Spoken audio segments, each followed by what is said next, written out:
Have you ever noticed that sometimes, when love arrives, you start shrinking without even realizing it? You give a little here, let go of something there, you adjust, you fold yourself in, until suddenly you're right back where you've always been, loving, but abandoning yourself. And then you ask, why do I always end up in the same pattern? Today we're going to answer that.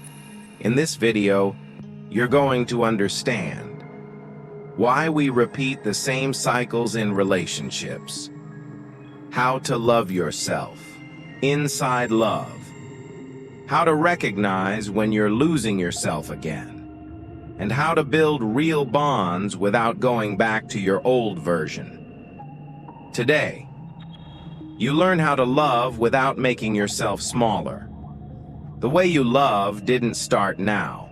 It started a long time ago. Way before you even knew the word relationship, you were already learning what love was.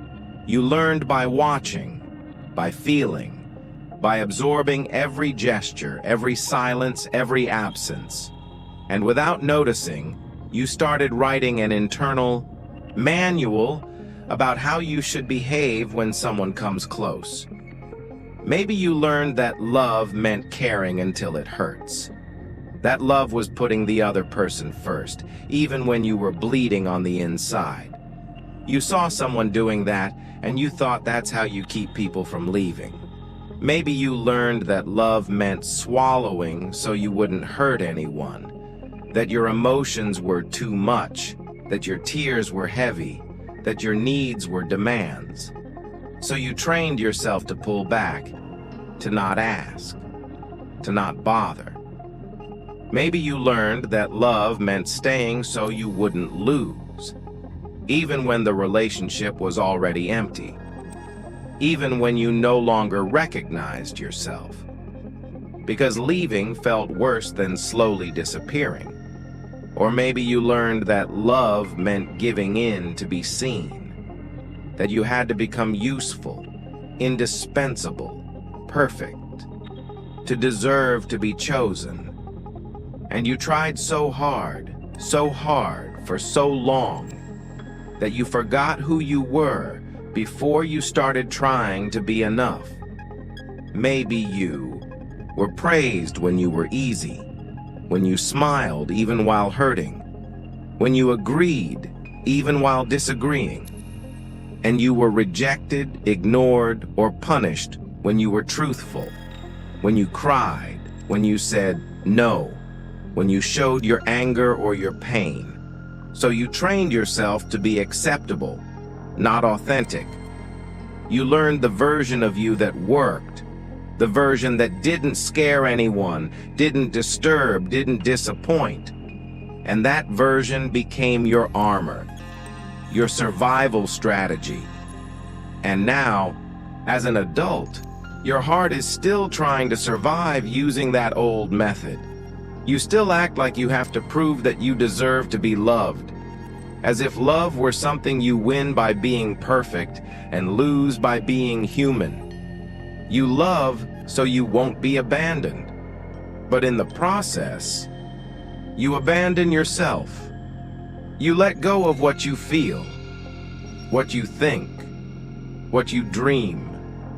You slowly erase your colors to fit into the frame someone else painted. And when you finally notice, you're there again, loving someone, but completely lost from yourself. And it's not your fault. Silence. Breathe. You didn't do anything wrong. You're not weak. You're not too dependent. You're not dramatic. You did what you knew how to do. You used the tools you were given. You tried to love in the way you were taught. But those tools are old now. They hurt you. They no longer fit the life you want to build. And here's the good news. You can learn again. You can unlearn what makes you suffer. You can rewrite the manual, repeating. Cycles isn't destiny. It isn't genetics. It isn't a flaw in you. It's emotional memory. A pattern that got recorded in your body, in your nervous system, in the way you respond to love. But today, you're going to learn a new way. A way where loving doesn't mean disappearing, where surrender doesn't mean self-erasure, where being together doesn't mean losing yourself. Because repeating cycles isn't destiny, it's emotional memory. And memories can be rewritten. This cycle usually follows 4 stages. And when you recognize these stages, you start to have power over them. First stage, you fall in love. And it's beautiful. It's intense. It feels like the world finally makes sense. You feel seen, held, chosen. For the first time in a long time, you feel like you can relax. Like you can be yourself. Like you can trust. There's chemistry, connection, a silent promise that this time it will be different. This time you found someone who understands you. Someone who truly sees you. And you give yourself. Body, soul, heart. You open the doors. You lower the walls. You let this person into the deepest corners of your inner world. Second stage, you start to give in. At first, it's small things, almost invisible. You skip that class you wanted to take. You cancel plans with your friends. You change your schedule to fit theirs. And you tell yourself it's fine. It's normal. It's love. It's generosity. Relationships are about compromise, adjustment, building something together, right? But slowly, that together starts becoming mostly about them. You adjust your routine, your time, your preferences. You start listening to music you don't like, watching movies you're not interested in, showing up in places where you don't feel at home. You convince yourself this is what loving means. That to love is to mold yourself. To love is to give things up. And you keep giving, bending, shrinking, until you no longer know where you end and the other person begins. Third stage, you start going quiet. Then comes the silence. Not the peaceful kind, the fearful kind. Fear of losing them. Fear of being too much. Fear of causing discomfort. You feel something is off, but you don't say anything. You disagree, but you hold it in. You're hurt, but you smile. You're exhausted, but you say you're fine. You swallow words. You swallow feelings. You swallow truths to keep the peace, to avoid conflict, to keep them from leaving. And the hardest part? You start believing you're being mature, that you're being understanding, that this is what it means to be loving. But what's really happening is that you are erasing yourself. You are putting the relationship above your own existence. You're choosing the other person's comfort over your own integrity. Fourth stage, you dissolve. Then comes the moment when you look in the mirror and don't recognize yourself anymore. You don't know what you like. You don't know what you feel. You don't know who you are. You've become an extension of the other person. You exist for them. Your happiness depends on their mood. Your peace depends on their approval. Your identity is diluted inside this relationship. You've lost your boundaries. You've lost your voice. You've lost your essence. And the most painful part? You realize you're repeating. Again. That same pattern. That same cycle. That same feeling of being trapped in something you swore you would never live again. But why does this keep happening? Because your body recognizes this pattern as safe, even when it hurts, even when it kills your voice, even when it makes you disappear. Your nervous system was trained to love like this, to relate like this. So when you meet someone, your body automatically switches on that old survival mode. You repeat, not because you want to, but because it feels familiar. Because in a strange and painful way, this feels like home. But now, you're slowly beginning to see, love is not about losing yourself. Love is not about disappearing. Love is not about erasing who you are. Love is about being together, about existing fully, side by side, about two whole people walking together without either one needing to break just to fit inside the other. So how do you love without going back to autopilot? The answer is in boundaries. A boundary is not a wall. A boundary is clarity. When you hear the word boundary, you might think of distance, coldness, selfishness. You might think that setting boundaries is a way of pushing people away, of being difficult, of building barriers. But the truth is the opposite. Boundaries don't push love away. Boundaries hold love up.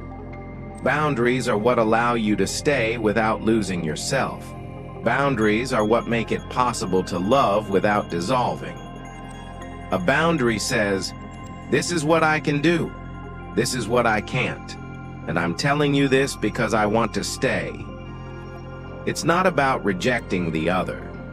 It's about honoring yourself. It's about creating a space where you can exist whole so that love can be real, not a fantasy built on your absence. When you don't have boundaries, you become a hostage. Hostage to the other person's expectations. Hostage to the fear of being left. Hostage to the need to please. But when you have boundaries, you have choice. And love stops being desperation and becomes a conscious, free, honest choice. So, what are the essential boundaries? Time boundary. I don't let love consume everything. You need time for yourself, for your projects, for your friends, for your passions, for simply existing without the other person there. That doesn't mean you don't love them. It means you understand that loving someone can't cost you your own life. A healthy relationship isn't the one where you spend every second together. It's the one where you both have your own lives and choose to meet in the middle, bringing the best of who you are. When you allow yourself alone time, you return to the relationship renewed, whole, present, not drained, clingy, or empty. Voice boundary. I don't stay silent just to keep someone. Your voice matters. Your feelings matter. Your perception matters. If you have to silence yourself to be loved, then what you're receiving is not love. A voice boundary means you speak when something hurts. You express when you disagree. You don't swallow your truths just to avoid tension. Yes, that might create conflict. It might cause discomfort. It might even end some relationships. But an honest rupture is better than a fake connection built on your silence. When you use your voice, you're saying, I exist, I feel, I matter. That isn't selfish. That's integrity. Value boundary. I don't give up what makes me who I am. You have values, principles, dreams, things that make you you. No true love will ever ask you to give those up. Maybe you always wanted to travel, write, start a business, study, create, and then when you're in a relationship, You start postponing those dreams. You keep pushing them further away. I'll do it later, when I have more time, when they don't need me so much. But later never comes. And little by little, those dreams turn into regrets. A value boundary says, I'm going to keep being who I am. I'm going to keep following what moves me. And if you love me, you'll support that, not sabotage it. A love that shrinks you is not love. It's a cage dressed up as affection. When you have these three boundaries, time, voice, and value, you create a space where love can grow without suffocating you. You stop living for the other person and start living with them. There is a huge difference between these two. Living for someone is dependency. Living with someone is partnership. And that's what you deserve. A partnership where you don't need to break yourself to fit in. Boundaries aren't walls, they're bridges. Bridges connecting two whole people, not two fragments desperately trying to complete each other. When you're clear about your boundaries, you also attract people who respect them, because you no longer send out the message that you'll accept anything just to avoid being alone. You start sending out the message of someone who respects themselves, and those who respect themselves draw in respect. But there's something even deeper than boundaries. Your presence with yourself. To love without repeating cycles, you need to keep listening to yourself, even when you're loved. Because it's easy to hear yourself when you're alone. When there's no one to please, no one to fear losing, no one whose opinion feels heavier than your own. But when you're in a relationship, when someone else is occupying emotional space in your world, that's when the real challenge appears. That's when you need to ask, am I still here? Can I still hear myself? Or is their voice louder than my inner voice? So, how do you do this? First, notice how your body reacts. Your body never lies. It speaks before your mind can explain anything. It feels before your thoughts come in to rationalize.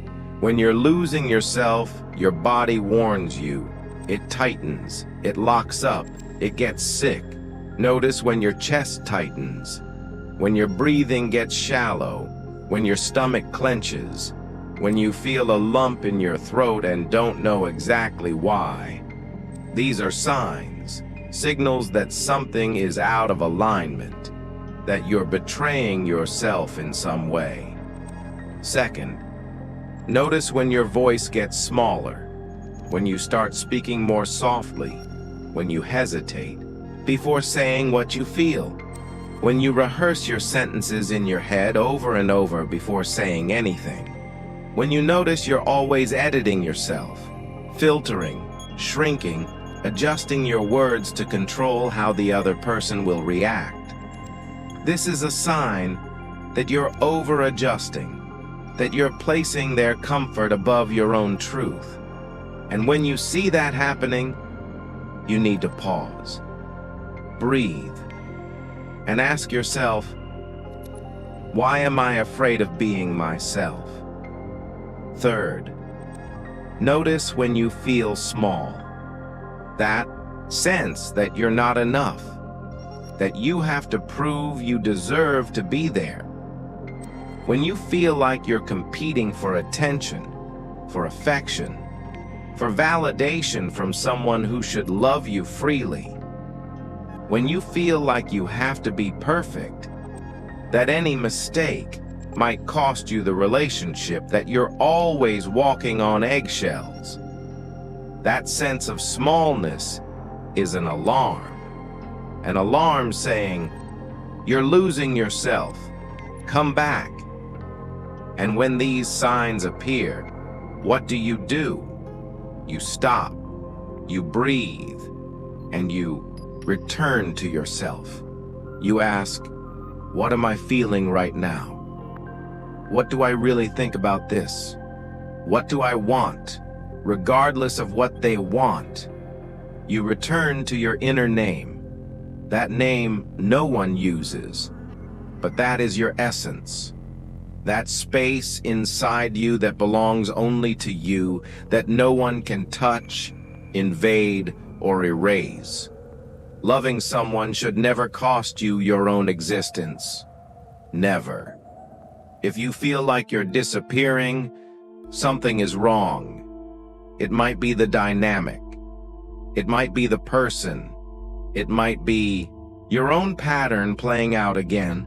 Whatever it is, you need the courage to look at it, to name it, to act on it. Because you deserve a love where you fit completely, where you don't have to shrink, where you can be vulnerable without being treated as weak, where you can be strong without having to be hard all the time, where you can be yourself without fear. This kind of love exists, but it begins with you. It begins the moment you decide you will no longer betray yourself, that you will stop abandoning yourself, that no one else will ever again be placed above you inside your own life. That isn't selfishness. That's self-love. And self-love is the foundation of any healthy relationship. When you love yourself, you don't accept crumbs. You don't tolerate disrespect. You don't settle for less than you deserve. And yes, that might mean some people will leave your life. Some relationships won't survive your new boundaries, and that's okay.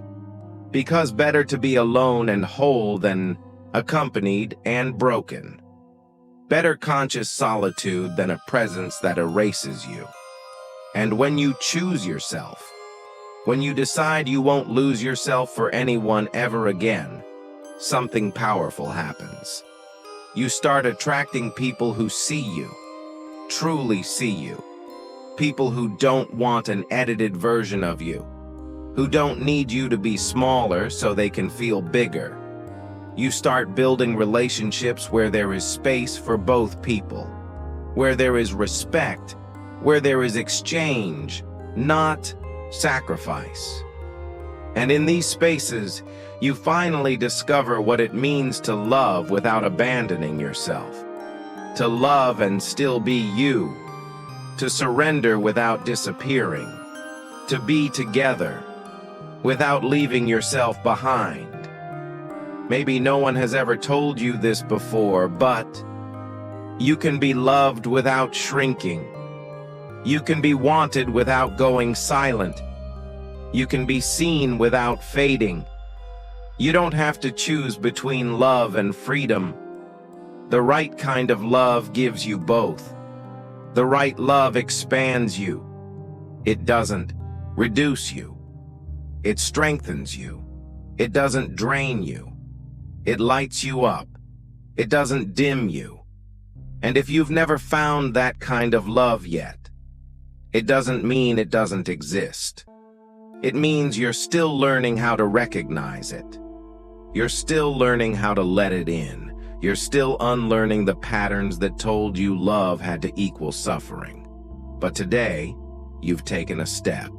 Today, you saw the cycle. You named the pattern. You understood where it came from. And now, you can choose differently. In the next video, we're going to talk about how to become irrejectable, even when you're afraid of being left. That is the step that closes your reconstruction cycle. If this video touched you, write in the comments, "I choose to stay with myself." Breathe. You are learning how to love again, this time without abandoning yourself.